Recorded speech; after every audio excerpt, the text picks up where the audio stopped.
కవితకు judicial custody June 3వ వరకు పొడిగింపు. ఈడీ, సిబిఐ కేసుల్లో ఆదేశించిన కోర్టు. సప్లిమెంటరీ ఛార్జ్షీట్పై కొనసాగిన వాదనలు. కరెన్సీ సీరియల్ నంబర్ల హవాలకు టోకెన్లుగా వాడుకున్నారని ఈడీ. మరిన్ని వివరాలు కోరిన జడ్జి. విచారణ నేటికి వాయిదా.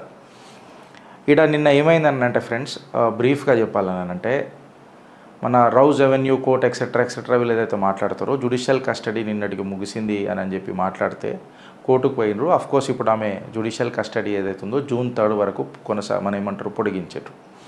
ఇది ఫస్ట్ పాయింట్. సెకండ్ పాయింట్ ఏమైందంటే, నిన్న వాదనలు వినిపిస్తున్నప్పుడు ఇరుపక్ష లాయర్లు డిస్కషన్ ఏం జరిగిందని అంటే, supplement charge sheet already ED file చేసింది కాబట్టి ఛార్జ్ షీట్ ఫైల్ చేసిన తర్వాత ఇక బెయిల్ ఆమెని కస్టడీలో ఉంచుకోవడంలో మీనింగ్ ఏమున్నది అని చెప్పి కవిత తరఫున న్యాయవాదులు మాట్లాడారు. అయితే ఈడీ తరఫున న్యాయవాదులు జడ్జి గారికి ఏం చెప్పారంటే, there had been several instances, అంటే చాలా దాఖలాలు ఉన్నాయి. మన supplementary charge sheet or to that matter charge sheet file చేసిన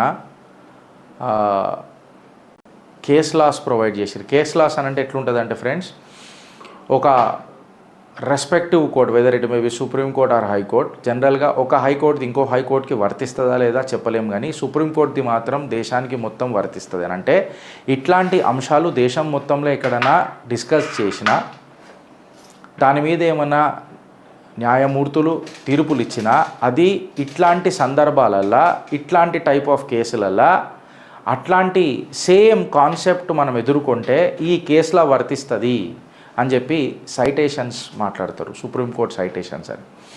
సో ఈ సైటేషన్స్ తీసుకొని ఆ ఈడీ తరఫున లాయర్లు గట్టిగానే వాదించారు. దానికి కోర్టు అంగీకరించింది, ఈమె కస్టడీ పొడిగించింది. ఈడీ తన ఛార్జ్షీట్లు ఏమని అన్నారంటే, కరెన్సీల మీద మనకు నోట్లు వస్తాయి, ఒక చిన్న నంబర్ లాగా వస్తుంది, ఈ నంబర్తోని వీళ్ళు హవాలా రూపంలో పైసలు వసూలు చేసిర్రు అని చెప్పి మాట్లాడడం, ఎక్సెట్రా చేయడం. థర్డ్ పేపర్కి పోతే ఇంట్లో కొంచెం డీటెయిల్గా పోవాల్సిన అవసరం కూడా ఉన్నది. కొన్ని పేర్లు కూడా కీలకంగా వాళ్ళు ప్రస్తావించారు. గోవాకు డబ్బులు మళ్లించడంలో అరవింద్ సింగ్ కీలక పాత్ర. హవాలా చెల్లింపుల కోసం ప్రిన్స్ కుమార్ 3 మొబైల్ నంబర్లు వాడినట్లు కోర్టు దృష్టికి అడ్వకేట్ తీసుకెళ్లారు.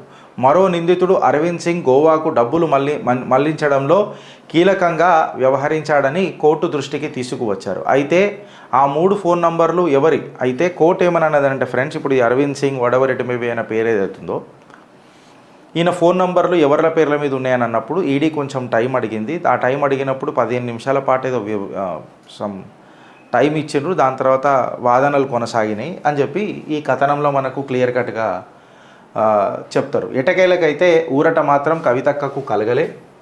జూన్ 3 వరకు ఆమె కస్టడీ పొడిగించింది కోర్టు.